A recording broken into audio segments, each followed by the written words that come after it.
Hai semua, jadi di video kali ini aku mau sharing ke kalian tentang teknik menggunakan Doujin Channel. Oke, ini adalah Binance Coin USDT di time frame 1 hari. Jadi di video kali ini kita akan sama-sama belajar bagaimana cara menggunakan Doujin Channel untuk trading kita. Nah, jadi Doujin Channel sendiri itu di zaman sekarang kurang populer lagi ya. Karena banyak sekali ada indikator-indikator baru yang tentunya lebih populer di kalangan para trader. Dan juga karena Doujin Channel ini biasanya digunakan untuk trading jangka panjang. Nah, untuk kita mengaktifkan Doujin Channel, masuk ke indikator dulu, kemudian ketik aja di pencarian itu Doujin.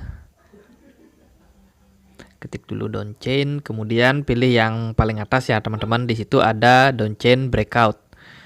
Kita pakai yang itu aja. Kalau udah di close, kemudian Doujin Channelnya ditampilkan di layar kalian. Jadi di sini aku mau cerita sedikit nih tentang Doujin Channel ini. Jadi indikator ini itu dipopulerkan oleh Richard Doujin pada tahun 1960.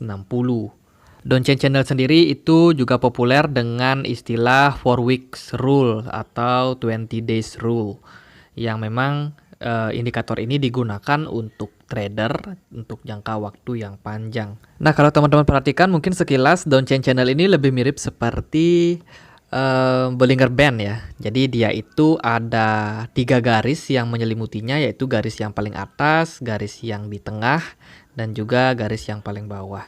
Jadi sebenarnya Doujin Channel ini tidak sama dengan Bollinger Band karena secara perhitungan itu jelas berbeda ya. Kalau di Doujin Channel itu garis tengahnya itu menggunakan MA20. Kemudian garis yang paling atas itu menggunakan perhitungan yaitu harga tertinggi dalam 20 periode. Begitu juga dengan garis yang di bawah yaitu harga terendah dalam 20 periode di belakangnya. Nah, aturan dari kita melakukan ataupun menggunakan Doujin Channel ini yaitu kita wajib trading dalam jangka waktu yang panjang. Jadi untuk time frame minimalnya itu kita harus menggunakan time frame 1 hari. Kalau kita menggunakan time frame yang lebih kecil itu akan menimbulkan risiko baru atau keakuratannya justru bisa dipertanyakan. Tapi meskipun begitu, zaman sekarang itu banyak loh trader yang menggunakan Doujin Channel di time frame yang kecil.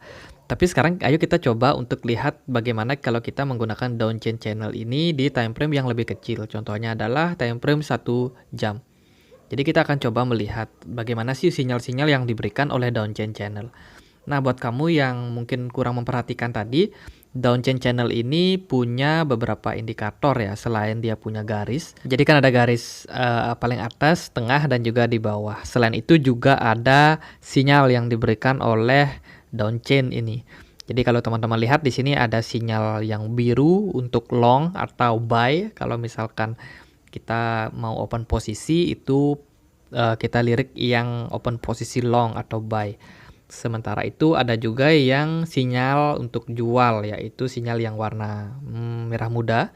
Itu adalah sinyal untuk mengakhiri buy kita tadi atau target profit kita.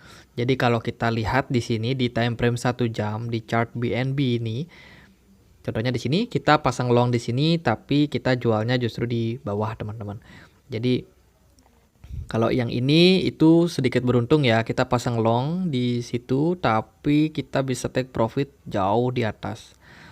Jadi sebenarnya Doujin Channel ini kita sudah dimudahkan karena sudah ada sinyal yang diberikan. Akan tetapi meskipun kita menggunakan sinyal tersebut itu belum pasti kalau akan profit.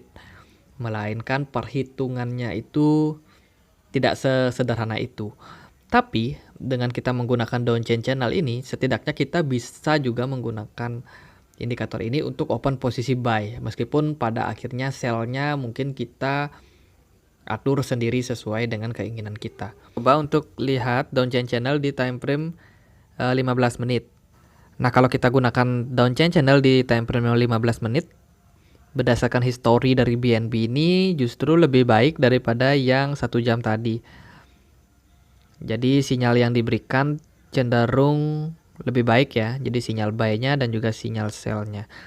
Tapi meskipun begitu, biasanya memang Doujin Channel ini tidak akan bisa memberikan sinyal yang akurat untuk kita membeli paling bawah atau di titik terbawah, sinyal yang potensial untuk naik. Nah, kalau teman-teman tadi perhatikan di time frame yang 1 jam tadi, sinyal yang diberikan itu sebenarnya bagus ya. Jadi sinyalnya itu beli cukup di bawah, hanya saja untuk sinyal sell-nya itu terkadang terlambat. Seperti ini contohnya, sinyal buy-nya itu juga lumayan di posisi yang aman. Hanya saja sinyal sell yang diberikan itu justru terlambat, sehingga mungkin kita akan kehilangan momentum untuk menjual kalau kita terlalu berpatokan pada posisi sell-nya downtrend channel ini. Nah, bagaimana sekarang kalau kita gunakan yang time frame 1 hari? Nah, kalau kita gunakan time frame 1 hari, teman-teman bisa lihat di sini BNB di market kali ini ada sinyal untuk buy. Jadi mungkin saja memang market akan segera bullish menembus all time high-nya BNB yang kemarin nih. Ya, siapa tahu. Semoga saja memang karena dari indikator lain itu ada Bitcoin dominance yang sudah turun ya dari levelnya. Nah, kalau Bitcoin dominance turun itu katanya alternatif koin yang lain bisa naik. Ya, kita menunggu saja apakah yang akan terjadi. Tapi di sini aku mau cerita kalau downtrend channel ini sebenarnya adalah indikator yang bagus kalau kita main untuk jangka panjang atau kita trading untuk jangka panjang. Karena kalau kita gunakan di time frame yang kecil itu ya kemungkinan resikonya justru lebih tinggi. Nah, seperti ini contohnya kalau kalian mengikuti channel ini kalian bisa open posisi buy di posisi long itu ya. Tapi begitu juga ketika posisi sell lagi-lagi dia nggak bisa jual di titik tertinggi. Tapi kalau kita mengikuti ini itu sudah profit 10% teman-teman. Jadi nggak nyesel-nyesel banget. Meskipun sinyalnya terlambat, tapi setidaknya kan kita nggak minus ya. Jadi downtrend channel ini adalah channel yang sangat mudah digunakan untuk para pemula, bahkan mereka yang tidak mengerti analisa teknikal, yang tidak mengerti support resisten. Kalau mereka tahu kapan posisi buy, kapan ada tulisan long, bisa di open posisi di sana, dan ketika ada lambang yang pink itu bisa dijual di sana. Jadi menurut aku ini sebuah indikator yang gampang dipakai untuk para pemula. Tapi masalahnya indikator ini harus digunakan untuk time frame yang panjang, minimal yaitu 1 hari. Di sini aku coba cek juga di koin Phantom, FTM, USDT di time frame 1 hari. Nah, sinyalnya juga cenderung sama teman-teman. Kalau teman-teman lihat sinyal buy-nya itu jauh di bawah ya, dan sinyal jualnya dapat profit. Dan sekarang kita lagi menanti nih. Oh, di sini sudah ada sinyal buy lagi untuk Phantom dan Phantom sudah naik sangat tinggi. Tapi kita masih menunggu, belum ada sinyal sell-nya. Jadi menurut aku sih downtrend channel ini juga layak untuk kalian coba kalau misalkan kalian memang mau berniat untuk trading dalam long term. Jadi kalau kalian cuma mau pakai scalping, kalian bisa pakai metode di video aku yang ini ya. Jadi di video scalping ini kita pakai indikatornya Bollinger Band.